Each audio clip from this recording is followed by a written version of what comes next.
for me. It's a lot for me, it is. But I'm gonna go ahead and chill and, you know,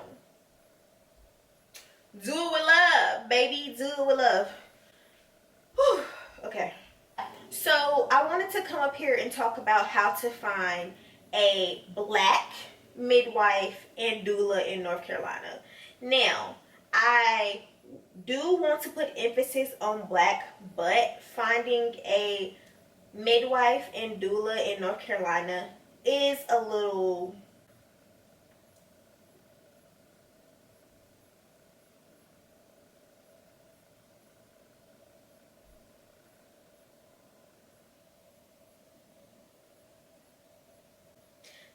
scratch that. How to find a black midwife and doula in North Carolina.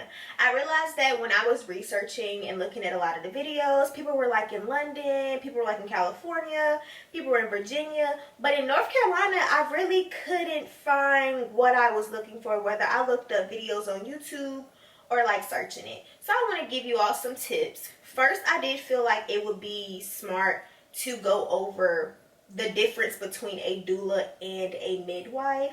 I found this picture on Pinterest and I thought that it was so perfect and straight to the point. So I'm going to go ahead and just read that. A doula offers emotional and physical support during pregnancy, birth, and postpartum. And I do want to add emphasis and state that you can hire a doula and they not be there for your pregnancy, both birth and postpartum. Like, there are postpartum doulas. So, you know, just the postpartum part. So I don't want you to think that, you know, if you're looking and you see someone that says postpartum, it's like, oh, this is what they said a doula was. But a doula can do that. And they have the choice to decide, you know, what type of services they offer, of course. Being that they do work for themselves. That part. The doula's primary role is simply to be there for you, your baby, and your partner during pregnancy, birth, and postpartum.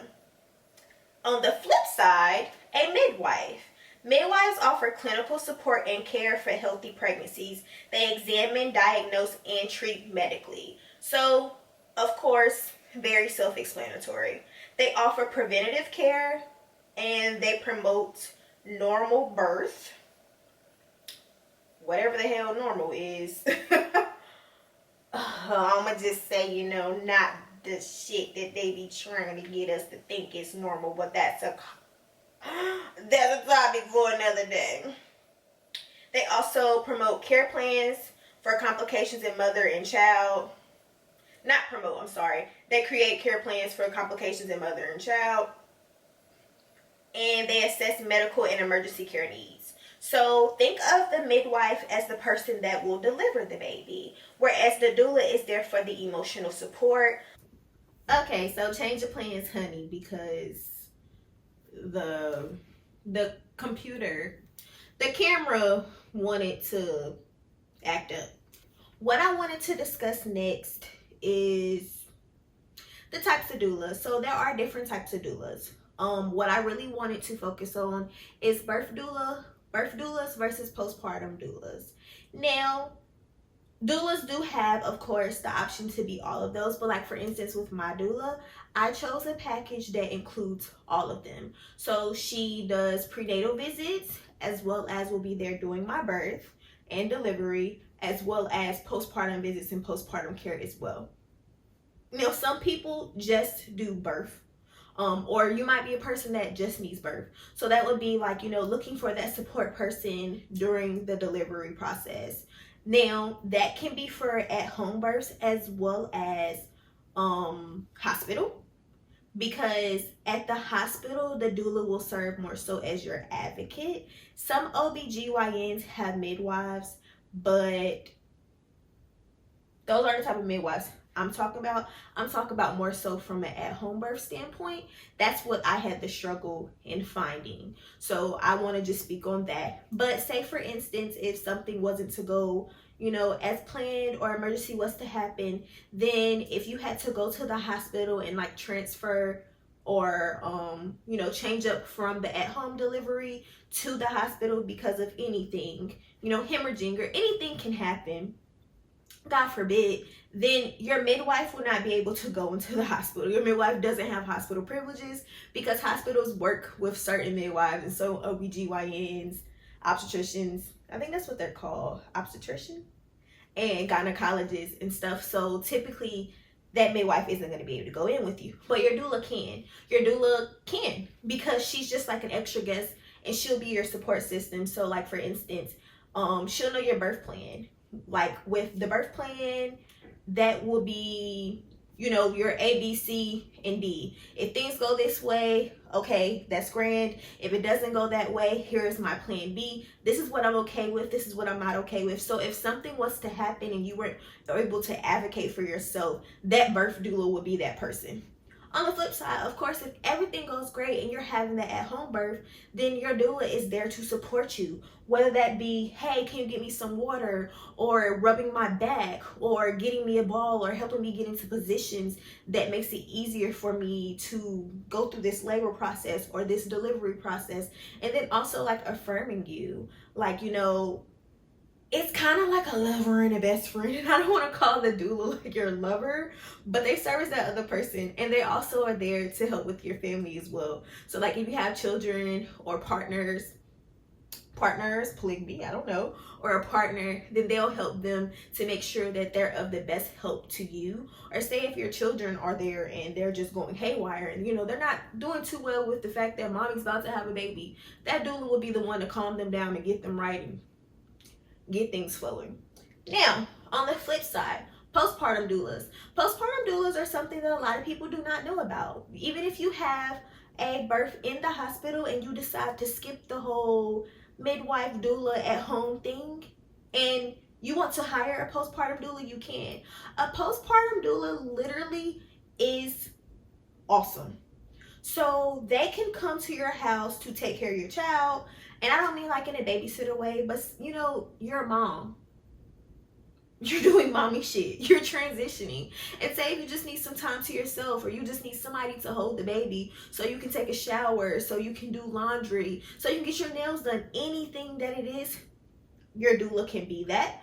Some doulas are even open to coming and cleaning up, to meal prepping, cooking your food, to washing your hair, washing your laundry. Like they literally serve as that all around person. Now, of course, you're going to have to talk with that specific doula to see what that postpartum looks like for them, because I'm pretty sure everybody isn't like, I'll cook your food, because maybe this doula don't know how to make food. Another thing is sometimes with postpartum doulas, it can come placenta encapsulation. So if you wanted to get your placenta dehydrated and make them into capsules, then a lot of doulas do that as well. So I did want to give you all some good Instagrams to follow if you're a mommy, or if you're a partner and you just kind of, you know, wanted to just get on that realm of just getting prepared for at-home birth, or seeing what this stuff really looks like. One Instagram is at Badass Mother Birther. That one is gory. So I will be honest and say that, you know, it's gory. You know, you might see blood, you might see a blood clot, you might see the placenta, you might see the maternal side of it or the fetal side of it. You might see some hemorrhoids up there. You see a lot of stuff, but if you're really willing to see the raw, uncut, beautiful side of like labor and delivery, that is an awesome page. Another page is Sacred Birth Doula. I love Sacred Birth Doula because Sacred Birth Doula, that person also provides birthright packages. And so, of course, they're a good informative page to follow. But say if, for instance, you just want to know your birthrights, or you want to make sure that you have everything in line, you can download and purchase the birthrights package from that person. They have posted like messages from like Kelani, Summer Walker, and other celebrities that have actually purchased that package. Like, one thing that I found out on that page is, although COVID is going on, it is not an obligation for you to wear a mask. Like, there are certain guidelines. I don't want to use the wrong terminology, so I'm not going to speak too much on it, but there are certain guidelines based on, like, you know, what they're just enforcing and what is a law and they have to do. And like, the mask isn't one of those things when it comes to birth. So knowing your birth rights, awesome page, as well as information. Another person will be Midwife Angelina. I love Midwife Angelina because she posts a lot of videos of at-home births. So Badass Mother Birther is gory.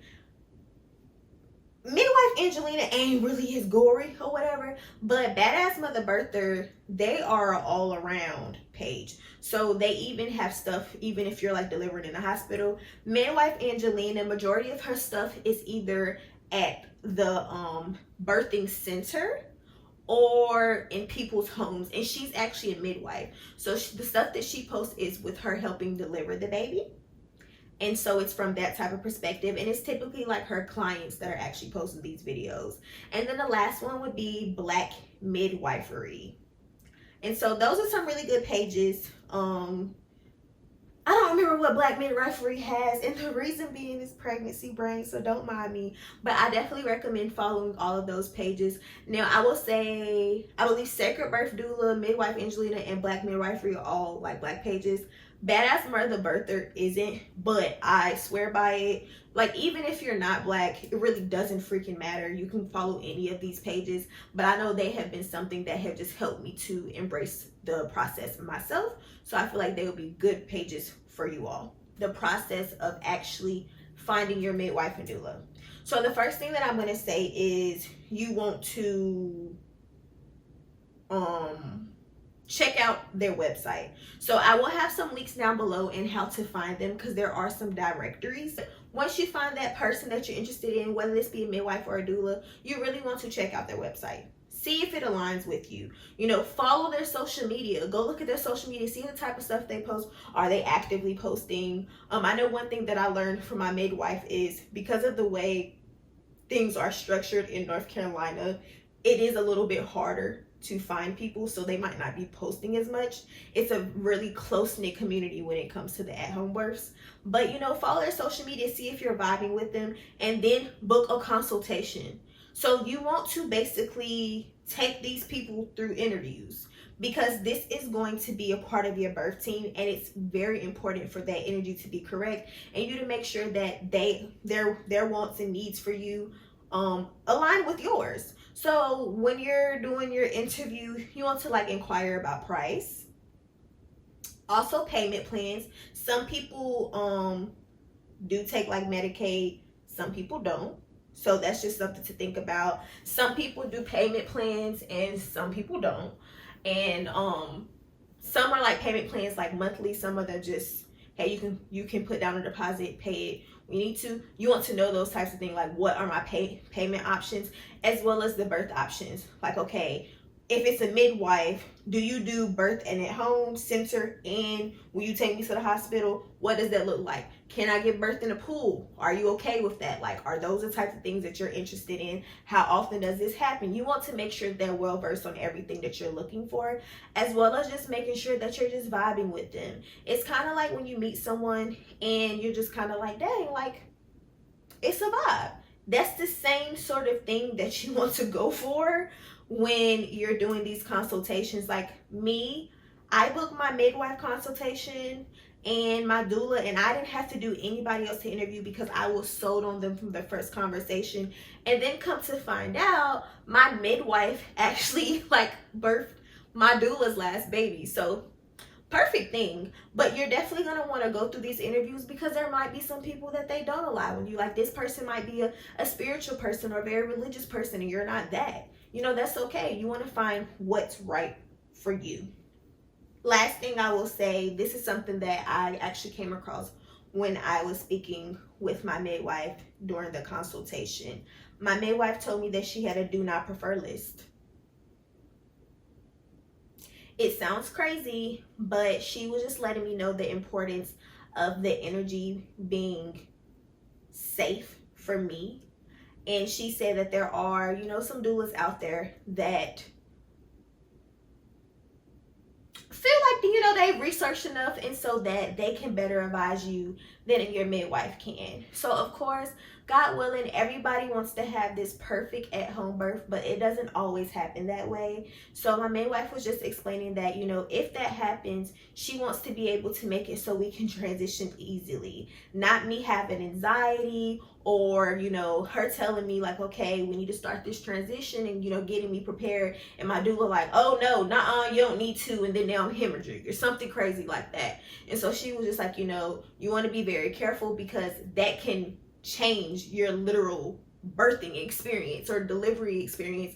So she did actually have a do not prefer list, and that's what made me sold on her, to be honest. Like, it sounds like so like mean, but I'm just like, you know, like, that's very true, because regardless of what's going on, I want to know that you have my best interest at heart. But I don't need anybody complicating things for me or having me over here like, well, she's saying this and she's saying this, what do I do? No, let's all get on the same page here and let's rock out. And so, you know, that is something to just think of. Literally, I would ask the midwife if it's anybody that, you know, do not prefer. Literally, at the end of the day, people have different experiences. People are different people. The other thing is, you know, we're human here. You don't want to be getting no midwife that don't work too well with this doula, or they worked with them before and it was a bad experience, but you don't book them on separate occasions, and then it was just like, okay, let's just come together and just hope this works out. So just keep those types of things in mind. Rock out. I promise you, it's not as hard as you think. I might be lying. It is a little hard, but it's worth it. Thanks for listening. Thanks for watching, y'all. Like, comment, subscribe. Ask me any questions if you have any. I'm definitely here to answer them for you, and I wish you the best. You and your doula, you get to vibe. They get to know you. It's like your best friend, you know? Let's look at it like that. Like, you know, if you're growing up, you have your mother who is there to lead you through. Now, that's actually a very, very, very terrible example.